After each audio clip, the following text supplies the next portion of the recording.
Okay, Dinah. The target is on the 4th floor.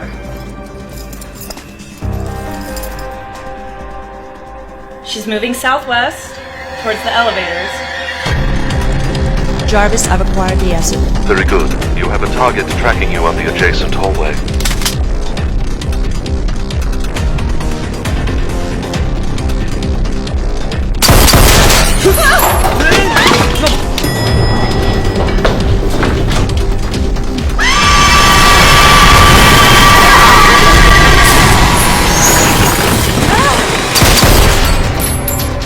She's in the stairwell.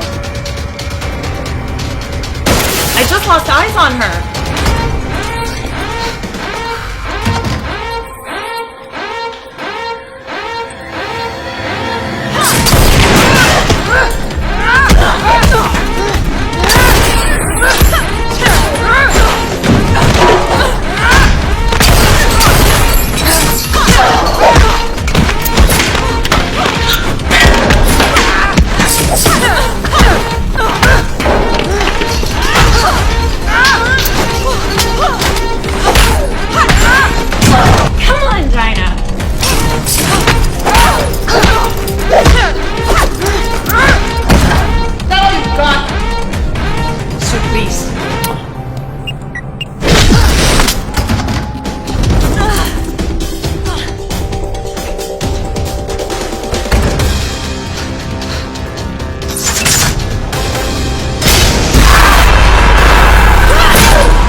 Да пошла ты.